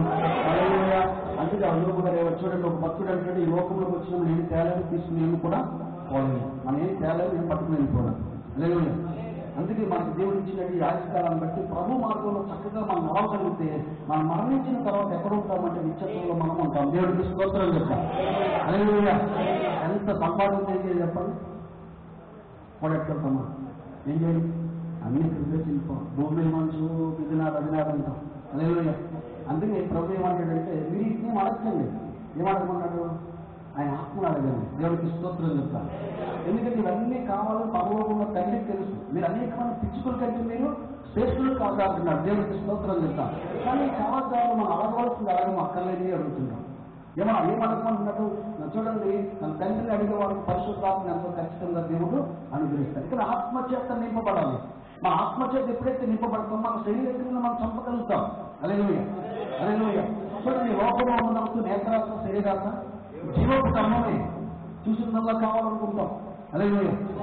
చూడండి, అలాగే నేత్రాత్మని ఆ జీవపు ధర్మము అంటే అర్థం ఏంటంటే గర్వం, హెచ్చింపు స్వభావం. హల్లెలూయా. ఇవన్నీ మనిషి జీవితంలో ఉన్నాయి. వాటన్నిటిని విడిపించడానికి యేసుక్రీస్తు ప్రభువారు మన లోపల రావడానికి ఆయన ఇష్టపడుతున్న దేవుడు. హల్లెలూయా. దేవునికి స్తోత్రం చెప్తాము. హల్లెలూయా. మనకి ఆయన పోలికల్లో మనం ఉండాలంటే దేవుని యొక్క చిత్తమైనది. చూడండి, అదే అధ్యాయంలో 26వ వచనం చదివితే, అటువంటి ఆత్మీయులు మన బంధువులను చూసి మనకు సహాయం చేస్తున్నాడు. ఏలయనగా మనం యుక్తముగా ఎలాగో ప్రార్థన చేయాలో మనకు తెలియదు, కానీ ఉచ్చరింపకచ్చుమగా భూములతో ఆత్మ కానీ మన పక్షమును విజ్ఞాపన చేస్తున్నాడు. దేవుడికి స్తోత్రం చెప్తాను. హల్లెలూయా. ఏం చేస్తున్నాడంట, మరి ఎలా ప్రార్థన చేయాలో మనకు తెలియదు. హల్లెలూయా. కొంతమంది ప్రార్థన రాదు, కానీ దేవుడు ఏం చేస్తాడు, పరిశుద్ధాత్మతో నింపి ప్రార్థన చేస్తాడు. హల్లెలూయా. హల్లెలూయా. నేను గంటల బాసులోనే ప్రార్థన చేస్తాను. ఎందుకంటే ఆత్మతో మన నింపి అలా ప్రార్థన చేస్తాను. దేవుడికి స్తోత్రం చెప్తాను. ఇప్పుడు 4 రోజులు ఉపవాసం ప్రార్థన చేస్తున్నాను. ఎందుకంటే నా భారం దేవుడు ఎక్కాడు. ఈ దేశంలో అనేకులు ప్రభువు నమ్మాలని నా భారం. హల్లెలూయా. అనేకులు మారాలి. దేవుడికి స్తోత్రం చెప్తాను.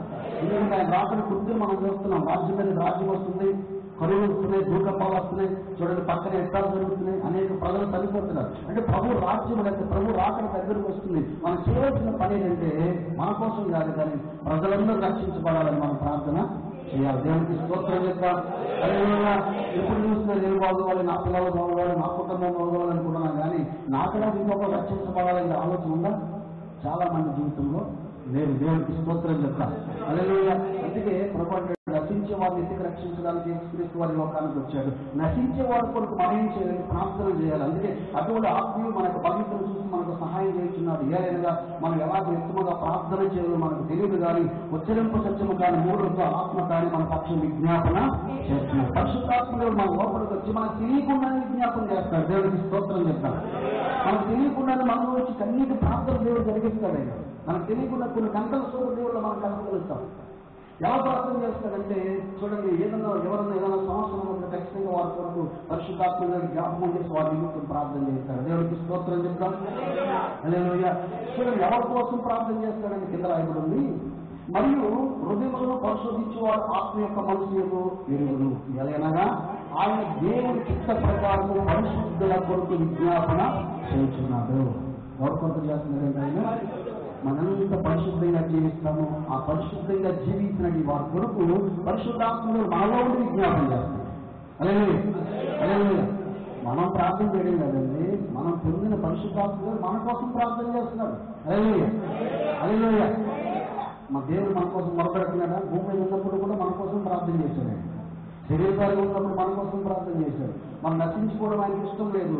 ఆయనతో కలిసి ఉండాలని యోహాను సువార్తలో మనం చూస్తే 15వ అధ్యాయం 16వ అధ్యాయంలో చూస్తే మన కోసం ప్రార్థన చేశాడు ఆయన. మనం ఎక్కడైతే కలిసి ఉన్నామో వాళ్ళు కూడా వీరు కూడా నన్ను నమ్మినవాడు కూడా నాతో ఉండాలని ప్రార్థన చేస్తున్నాడు శరీరాలు ఉన్నప్పుడు. ఇప్పుడు పరిశుద్ధాత్మ దేవుడు నుండి మనలోనికి వచ్చి మన కోసం ప్రార్థన చేస్తున్నాడు. దేవునికి స్తోత్రం చెప్తారు. అలాగే ఉచ్చరింప సత్యమ కానీ 3 ఆత్మ కానీ మన పక్షంగా విజ్ఞాపన చేస్తున్నాడు. ఆదరణకర్త అనగా పరిశుద్ధాత్మ తండ్రి తన నామమున పప్పబోగు పరిశుద్ధ పరిశుద్ధాత్మ దేవుడు. ఆయన మన లోపలికి వచ్చి ఆయన నీతిని గురించి తీర్పుల గురించి ఆయన ఒప్పింపజేస్తాడు. అనేకుల కొరకు ఆయన విజ్ఞాపన చేస్తాడు. దేవుడికి స్తోత్రం ఇద్దాము. హల్లెలూయా హల్లెలూయా. కనుక ఆదరణకర్తను మనం కలిగి ఉండాలి. ఆదరణకర్త మనలో ఉండాలి అంటే ఆయన మాటకు మనం లోబడాలి. దేవుడికి స్తోత్రం చెప్తారు.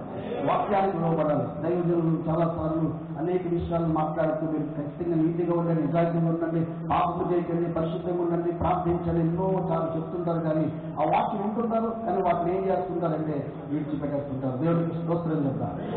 హల్లెలూయా. మనం దేవుని అభిషేకాన్ని ఆత్మచేత నింపబడాలంటే హృదయ శుద్ధి కలిగి ఉండాలి. దేవుడికి స్తోత్రం చెప్తారు. హల్లెలూయా. యేసుప్రభువు చెప్పారు కదా, సమానంగా ప్రసంగం చేసినప్పుడు 8 ధన్యతలు ఒక ధన్యత ఏంటి? హృదయ శుద్ధి గల వారి ధన్యులు దేవుడు చూస్తారు. దేవుడు చూస్తామో చూడమని చెప్పండి. దేవుడు చూస్తాము, దేవుడు స్వరాన్ని కూడా మనము వినగలుగుతాం. హల్లెలూయా. నిజంగా దేవుడు మాట్లాడే దేవుడు అండి. మాట్లాడే ఎకరాలకు ఎంత పూజ చేసిన వారు ఏం చేయలేదు నా జీవితంలో. హల్లెలూయా. మాట్లాడే దేవుడి దగ్గరకు వచ్చారు, మొరపెట్టాను, ప్రార్థన చేశాను, ప్రార్థన చేసిన క్షేమంలో నా జీవితంలో అద్భుతం చేశాను. దేవుడికి స్తోత్రం చేశాను. హల్లెలూయా హల్లెలూయా. నేను ఇంత దూరం వచ్చేవాడిని కూడా కాదు. నాకు అసలు ఏం తెలియదు, చదువులేదు, చెప్తాను కదా, అసలు చదువుకోలేదు, నాకేం తెలియదు, అసలు బైబిల్ కోసం కూడా సరే తెలియదు. నేను ఎక్కడ ఏ ట్రైనింగ్ కూడా వెళ్ళాలి. నా ఒక్కటే ప్రార్థన జీవితం నా జీవితంలో చేసిన కార్యాలు. హల్లెలూయా. మోకరించడం, ప్రార్థన చేయడం, మోకరించడం, ప్రార్థన చేయడం, ఏదైనా కావాలంటే ప్రభువా నాకు సహాయం చేయడం, ప్రార్థన చేయడం. ఒకసారి ప్రార్థన చేస్తున్నాను, ఎందుకంటే మా ఇంట్లో ప్రార్థన చేయడం ఉండేది కాదు. అక్కడ విగ్రహాలకు వెళ్ళేది. మొత్తం నేనే దేవుడు తెలుసుకున్న తర్వాత వంటగది ఉండేది. ఆ వంటగదిలోకి వెళ్ళి లోపల మోకరించి ప్రార్థన చేసేవాడు. వంటగది వెనకాల కలవబోటు గెట్టలేదు కనుక నేను లోపల ఉన్న సంగతి ఎవరికి తెలియదు. తప్పని కట్టేవాడు. తలుపుకి తప్పాలను తగ్గిస్తుంది వెనకాల. అక్కడే మొరపెట్టేవాడు. రోజు మొరపెడుతున్నాను, ప్రార్థన చేస్తున్నాను, కలవాల్సాను. ప్రార్థన చేసేవాడు నేను, ప్రభావ నీకు నాకు ఈ జ్ఞానం ఈ ప్రభావ, వివేచన ఈ ప్రభావ, నీకు వాక్యం బోధించే జ్ఞానం ఈ ప్రభావ. ఇలా ప్రార్థన చేస్తున్నప్పుడు ప్రార్థన చేసి ముగించి జస్ట్ ఇంట్లోకి వెళ్ళి అలా మంచి మీద అలాగా కళ్ళు మూస్తానంటే నా కుమారుడు సామర్థ్యం 2వ అధ్యాయం చదవాలండి దేవుడు. అలాగే స్వరం పడుతున్నాను. నా కుమారుడు సామర్థ్యం 2వ అధ్యాయం చదవగానే ఆ అధ్యాయం చూడగల ఏదైతే నేను అడిగి ఏడ్చి అడిగి ప్రార్థన చేశానో అవన్నీ నా స్థలంలో రాయబడి ఉన్నాయి. దేవుడికి స్తోత్రం. ఆయన మనం ఎక్కగాలి. ఆయన నిజంగా మనం మొరపెట్టాలి. ఆయన నిజంగా మొరపెట్టినప్పుడు దేవుడు ఆశ్చర్యమైన కార్యం జరిగిస్తాడు. ఒకసారి నేను మధ్యాహ్న సమయంలో పనికి వచ్చిన తర్వాత ప్రార్థన చేస్తున్నాను, ప్రభువా నువ్వు నన్ను అభిషేకించి దినాన్ని దర్శించి ప్రభువా అని చెప్పి 12 గంటల సమయంలో, మధ్యాహ్నం 1 గంటల సమయంలో మోకరించి ప్రార్థన చేస్తున్నాను. ఒంటరిగా ఉన్నాను, ఎవ్వరూ లేదు. నువ్వు ఒంటరిగా ఉండడం ప్రార్థన చేయడం చాలా ఇస్తున్నాను. అలా ప్రార్థన చేస్తూ ఉంటే చెప్తున్నాను, ప్రభువా ఈ సమయంలో నువ్వు అభిషేకించాలి ప్రభువాన్ని ప్రార్థన చేస్తున్నాను. దేవుడికి స్తోత్రం చేస్తాను. అలాగే ముందు ఈ అభిషేకంతో నింపబడాలి ప్రభువాన్ని ప్రార్థన చేస్తున్నప్పుడు దేవుడు ఒక ఆత్మను దర్శించి భాషలో మాట్లాడుతున్నాను. అలా మాట్లాడుతూ ఏం చేస్తున్నాను, ఇంకా ఎక్కువ ఏడ్చి బొర తీసుకుని కింద కొట్టుకుని ఏడ్చేస్తున్నాను. కింద కొట్టేసుకున్నాను, డబ్బా కొట్టేసుకున్నాను. ప్రభువా ఈ సమయంలో నాకు కనపడాలని అభిషేకించాలని అలా బుర్ర బాగుంటుందంటే ఒక్కసారి వెలుగులా అయిపోయింది. బుర్ర ఒకసారి తేడా వచ్చి వెలుగులా అయిపోయింది. నాకేం అర్థం అవ్వలేదు. కొంచెం అలా సైలెన్స్ అయిపోయిన తర్వాత నేను ఎక్కడో ఒక పచ్చని గడ్డి మధ్యలో నిలబడున్నాను, పచ్చిక పైన. అలాగే అక్కడ నిలబడన్న మోకరించి ఉంటే ఒక నిలువుటన్నీ వేసుకునే ఒక దైవజనుడుగా ఉన్నాడు. ఆయన వచ్చి నా నెత్తి మీద నిలువు పోసి అభిషేకించాడు. దేవుడికి స్తోత్రం చేశాడు. అలా అభిషేకించిన తర్వాత ప్రార్థన అయిపోయిన దాన్ని ముగించిన తర్వాత నిజంగా నా తనలో నిలువు ఉందంటే ప్రాణం కొరకు చెప్తున్నాను. తన నిలువ మీద ఆ గదంతో కూడా చూడు పారాసిట్ కప్పులను ఉప్పేస్తే వాసన వస్తుంది కదా, అలా ఆ వాసన వారం రోజులు వస్తూనే ఉంది. అలాగే నిజంగా దేవుడు మన దేవుడు గొప్ప దేవుడు అండి. అన్యుల్లో ఉన్నప్పుడు అసలు దేవుడి శక్తి ఏదైనా తెలిసేది కాదు. ఏదో కాకేస్తే వచ్చి పోనకు వచ్చేసి మా అమ్మగారి మీద పోనకు వచ్చేసేది, చూడండి ఆకుపప్పారం తీసేది, లేకపోతే నీళ్లు పశువు నీళ్ళు తాగేసి పోయేదంటే మా జీవితంలో ఎప్పుడు ఎవరు మేమే చేయలేదు. కానీ యేసు ప్రభు దగ్గరకు వచ్చిన తర్వాత మా జీవితాన్ని మార్చాడు, మా కుటుంబాన్ని మార్చాడు. ఉన్నతమైన కార్యాలు మా జీవితంలో దేవుడు నిర్మించాడు. అందుకే నిజంగా అడగాలి దేవుడిని. మనం అడిగితే ఖచ్చితంగా దేవుడు మనకి ఇస్తాడు. కనుక అడిగే విధానం తెలియకపోతే ఏమి మనం పొందుకోలేదు. చాలా మంది ఇక్కడ నుంచి ఇలా నిలబడలేకపోతే మోకరించి ప్రార్థన చేస్తుంటారు. ప్రార్థన అయితే ఇక్కడ చేస్తున్నారు, ఆ పెదవులతో పలుకుతున్నారు, ఆ ఆలోచన అయితే ఎక్కడెక్కడో తిరిగేస్తుంటాయి. అలాగే ఇక్కడే ప్రార్థన చేస్తారు, ఆంధ్ర వెళ్ళిపోతారు. అలాగే ఏం చేస్తారు చెప్పండి, ఆంధ్ర వెళ్ళిపోతారు. ఎవరు సొంతూరు వెళ్ళిపోతారు, లేకపోతే ఎక్కడెక్కడికి వెళ్ళిపోతారు. మనసు ఇక్కడే ఉన్నారు కానీ మనసు ఎక్కడో ఉంది. అలాగే పాట మాత్రం పడతారు. ఏమని మనసు అంతా నీకోసం, నిజంగా దేవుడి కోసం ఉందా మనకి. అలాగే ప్రార్థనలు ఎక్కడ రావాలంటే ఆత్మచేత మనం నింపబడాలి. ఎప్పుడైతే పరిశుద్ధాత్మ చేత మనం నింపబడి కన్నీళ్లు కాస్తూ ప్రార్థన చేస్తామో అప్పుడు నిజమైన ఏకత్ర కోసం దేవునికి స్తోత్రం చేద్దాం. చూడండి, మామూలుగా చేసిన ప్రార్థన వేరు, కన్నీళ్ళతో చేసిన ప్రార్థన వేరు. మామూలుగా చేస్తే ఒక తలంపాలని లోపలికి వస్తుంటాయి. అదే కన్నీళ్లు కాస్తూ ప్రార్థన చేస్తే ఒక ఆలోచన లోపల రాదు. హల్లెలూయా, హల్లెలూయా. అన్న అనేక సార్లు ఆ మందిరానికి వెళ్ళింది, అక్కడ దేవుడికి అర్పించింది, కానీ ఎప్పుడు అక్కడికి రాలే. కానీ ఒకనొక సమయంలో ఏం చేసిందంటే బలంగా చేసిందంట. దేవుడికి స్తోత్రం చెప్తాం.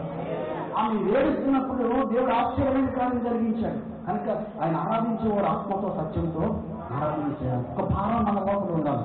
ఆ భారం కలిగి మనం ప్రార్థన చేస్తే అద్భుతం చేస్తారు. అందుకే ప్రభు చూడండి, మన పక్షంగా విజ్ఞాపన చేయడానికి ఆయన ఇష్టపడుతున్న దేవుడైన దేవుడికి స్తోత్రం చెప్తాం.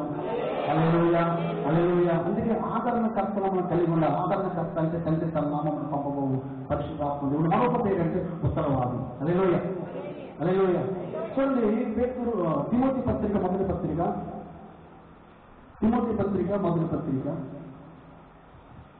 2వ అధ్యాయం 5వ వచనం చదవండి.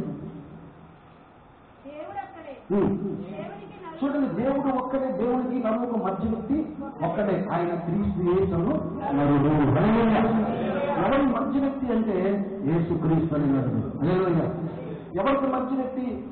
మనల్ని పరలోకానికి తీసుకెళ్ళడానికి వచ్చిన మధ్యవర్తి ఆయనే, పరిశుద్ధాత్మ దేవుడు ఆయనే. కానీ యోగు గ్రంథంలో అంటాడు, యోగు చాలా చక్కటి మాట మాట్లాడతాడు. నిజంగా ఆ దినాల్లో పరిశుద్ధాత్మ దేవుడు లేక ఆదరణకర్త లేడు అని మాట్లాడతాడు. ఎందుకంటే యోగు కోసం చెప్పేవారు ఎవరో లేరంటే ఆ దినాలలో.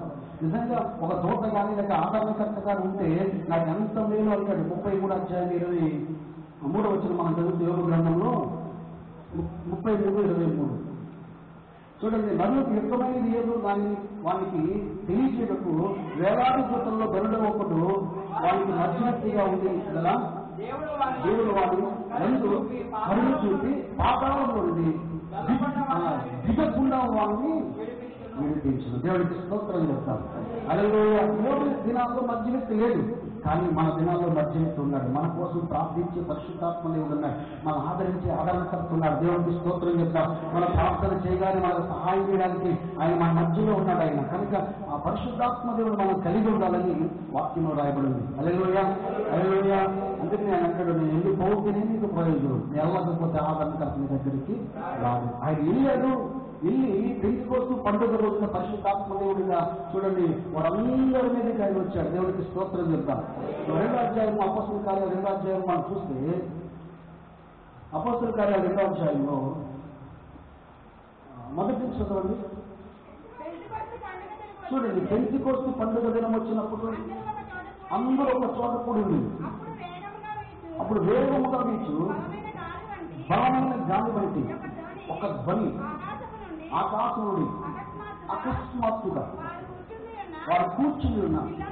నీళ్ళంతే నిండేది, మరియు అగ్నిజ్వాలల వంటి నాలుకలు విభాగములుగా వారికి కనబడి వారు ఒక్కొక్కరి మీద వాడగా అందరూ పరిశుద్ధాత్మతో నిండిన వారే ఆత్మ వారికి వాక్కు శక్తి అనుగ్రహించిన కొద్ది అన్య భాషలతో మాట్లాడసాగని. ఏం చేశారంటే అన్య భాషలతో మాట్లాడసాగారు. వాళ్ళ తెలియని భాషలతో మాట్లాడుతున్నారు. వారు దేవునికి స్తోత్రం చెప్తాం.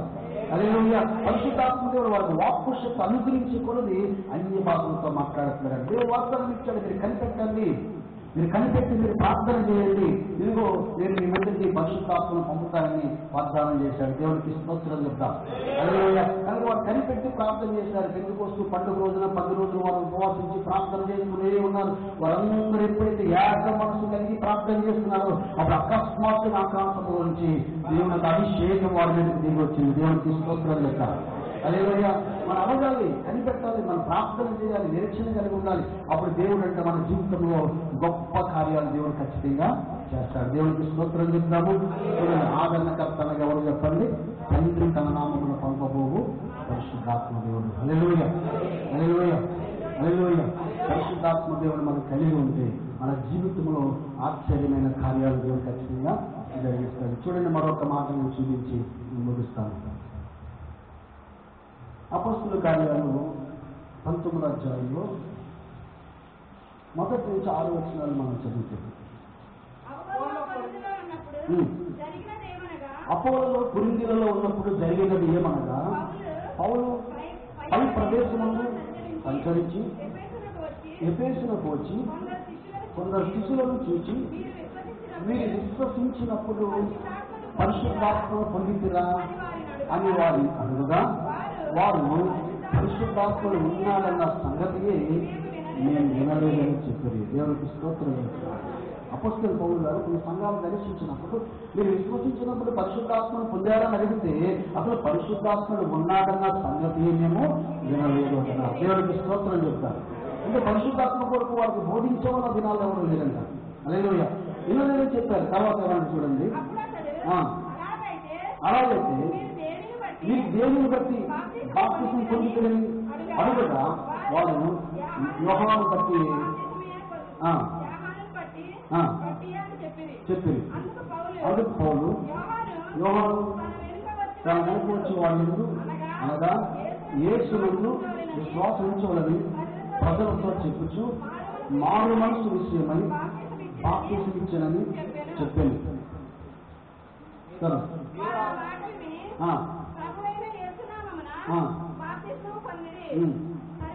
తర్వాత పౌలు వారి మీద చేతులు ఉంచగా వారి పరిశుద్ధాత్మ వారి మీదకి వచ్చింది.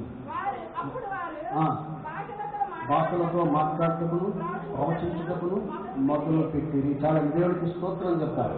హల్లెలూయా. పరిశుద్ధాత్ముడు ఉన్నాడన్న సంగతే ఉండేదట. హల్లెలూయా. అసలు పరిశుద్ధాత్మ అంటే ఏదో తెలియదు అంటారు. కానీ అపోస్తలుడైన పౌలు గారు దేవుడి కొరకు చెప్పి వారి మీద చేతుల నుంచి ప్రార్థన చేస్తే వారందరూ పరిశుద్ధాత్మ చేత వారు నింపబడ్డారు. దేవుడికి స్తోత్రం చెప్తాము. హల్లెలూయా, హల్లెలూయా. అందుకనే అపోస్తలుడైన పౌలు గారు ఏమంటాడంటే, నేను చాలా ఎక్కువగా ఆత్మ చేత నింపబడ్డాను, నేను ఎక్కువగా భాషలతో మాట్లాడుతున్నాను, ఎక్కువగా దేవుని ఆరాధన చేస్తున్నానని చెప్పి కొరింథీయుల పత్రిక 14వ అధ్యాయంలో ఆ అధ్యాయం అంతా కనబడతారు. దేవుడికి స్తోత్రం చెప్తారు. అలాగే మొదటి కొరింథీయుల పత్రిక 14వ అధ్యాయం. కనుక దేవుడు ఆత్మ కనుక ఆయన ఆరాధించి వారి ఆత్మతోనూ సత్యముతోనూ ఆరాధించాలి. పరిశుద్ధాత్మలో మనం ప్రార్థించేవారు ఉండాలి. ఎప్పుడు పరిశుద్ధాత్మలో ప్రార్థన చేయగలుగుతాం అంటే పరిశుద్ధాత్మను పొందుకుంటేనే పరిశుద్ధాత్మలో ప్రార్థన చేయగలుగుతాం. దేవుడికి స్తోత్రం చెప్తారు. చూడండి, యోధా పత్రిక 19వ వచనాన్ని మనం చదివితే, యోధా పత్రిక 19వ వచనం చదవండి. ఆ మాట చదివి నేను సమయం నిర్వహిస్తాను. యోధా పత్రిక 19వ వచనం.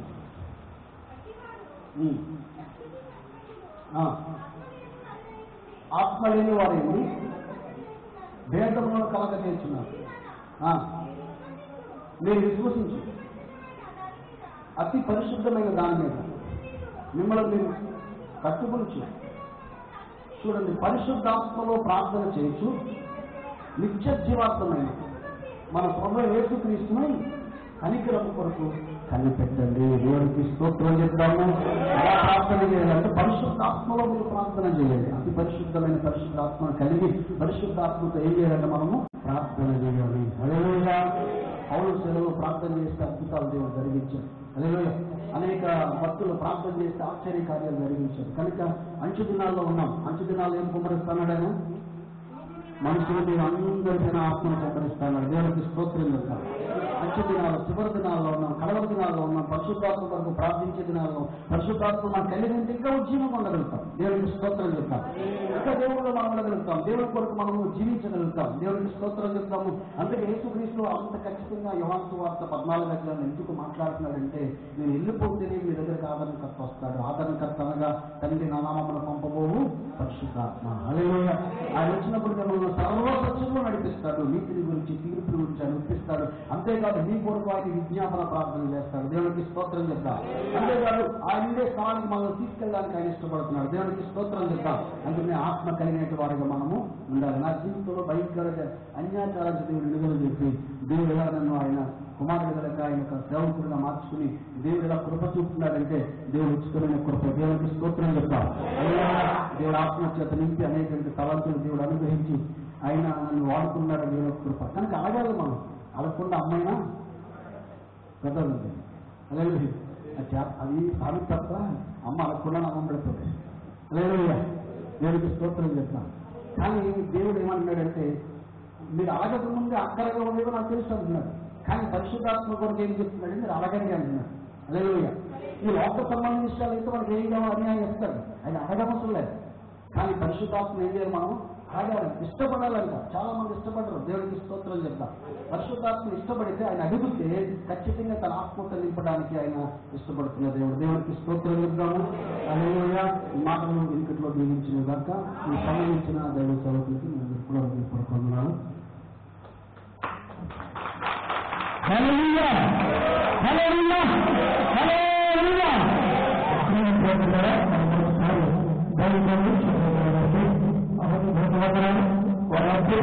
సాక్ష్యాన్ని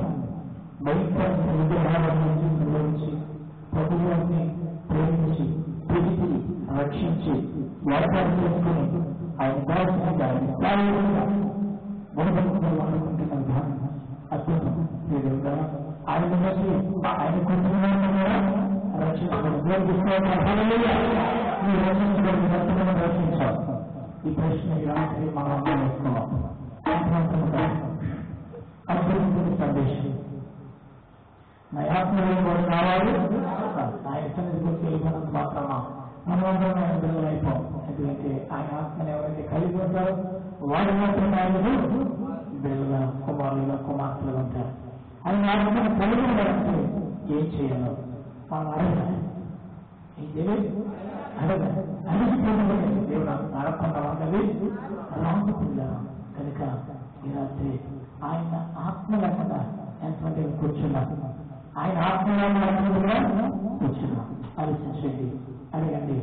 ఎందుకంటే ఆత్మీయండి పవిత్రాత్మలోకి ప్రతి ఒక్కరు దైవంగా చెప్పినట్టుగా అద్భుతమైన సందేశం మనం ఆయన ఆత్మ పొందుకోవాలని మరి దేవుని అవసరం ద్వారా దేవుడు మనతో మాట్లాడిన ప్రతి మాట అన్నింటిలో జీవించి ఆస్వాదించిన దాకా ఆయన హల్లెలూయా నిరంతరం తప్పనిసరిగా దేవుని కొరకు ప్రార్థన చేసి ఇంకా సహాయం దేశంలో మరి ఇంకా కొన్ని దినాలు ఆయన ఉంటారు. మన సంఘం ద్వారా కూడా గమనించిన అయ్యగారిని మీరు ఏదైనా ఫోటోలు పెట్టించుకుని ఈ అవకాశం కూడా సంఘానికి గ్రేట్ ప్రార్థన ద్వారా ఇస్తున్నాం. ఎవరైనా కోరిక పెట్టించుకుని అయ్యగారిని తెలుసుకుంటామంటే తప్పనిసరిగా నేను ఏ మాట్లాడి అది తీసుకొస్తాను. ఎవరైనా భోజనాన్ని తీసుకెళ్ళేవాళ్ళు కానీ ఎవరైనా టిఫిన్కి తీసుకెళ్ళేవాళ్ళు కానీ ఏదైనా మంచిగా ప్రార్థన తీసుకెళ్ళేవాళ్ళు. ఎందుకంటే దైవజనులు ఉన్నారు కనుక ఇక్కడ ఉన్నంతకాలము ఆయన ప్రేమించవలసి ఆయన ప్రేమించవలసిన బాధ్యత ఉంది. ఆయన చేత అనేకమైనటువంటి స్థలాల్లో మరి దేవుని వాక్యాన్ని అందించవలసిన బాధ్యత మనకి ఉంది కనుక ఎవరైనా మన గ్రేట్ ప్రార్థన సిద్ధపడితే తప్పనిసరిగా మరి తిరిగి పనిచేయాలని మనం చేస్తూ వారి కొరకు పరిచయంగా మన దీని ప్రయోజనాలు వాడుతున్న మీరు ప్రార్థించాలని ఈరోజు వారిని మనం ఎదుర్కొంటున్నటువంటి మరి జీవన ప్రార్థన ప్రయోజనాలు అది వారి సంఘటన వారికి మరి మీరు గారికి కూర్చున్నటువంటి శబ్దానికి తెలియజేసి గారికి కూర్చున్నటువంటి మరి జీవన ప్రార్థన పెద్దలందరూ ప్రత్యేకమైనటువంటి వందనాలు తెలియజేస్తున్నాను. ఇప్పుడు మన పరమ తండ్రి దేవుడి ప్రేమయు కుమారుడైన యేసుక్రీస్తు వారి కృపయు పరిశుద్ధాత్మని అన్యోన్య సహవాసము ఇప్పుడు ఎల్లప్పుడు సదాకాలము గ్రేస్ ప్రార్థన మందిరపు సంఘ బిడ్డలందరి పైన మన విడిచిపెట్టుకొచ్చిన మన కుటుంబాలు మన బిడ్డలందరి పైన భారతదేశంలో మన క్షేమం కొరకు ప్రార్థిస్తున్నటువంటి అనేక మంది కొరకును ఈ రాత్రి మన మధ్యకు వచ్చి అద్భుతమైన దేవుని వాక్యాన్ని అందించిన దేవుని దాసులు శేఖరయ్య గారు వారి యొక్క సంఘ పరిచయ సమస్యల పైన సకల లోక పరిశుద్ధులకు ఇప్పుడు ఎల్లప్పుడు సదాకాలం దేవుని ఆశీర్వాదము తోడే ఉండి దీవించి ఆశీర్వదించును గాక. ఆమేన్. ఆశీర్వాదం మా మీద వర్షింప చేయుమిజా ఆశతో నమ్మి ఉన్నాము నీ సత్యం వాగ్దానము ఈ మహిమీరా కుమారించుము దేవా క్రమర ప్రేమ వర్షమే కుమారించుము దేవా. ఆమేన్. ప్రభు పేట ఒకసారి మీ అందరికీ నా హృదయపూర్వక వందనాలు. ప్రభు మిమ్మల్ని దీవించును గాక. ఆమేన్.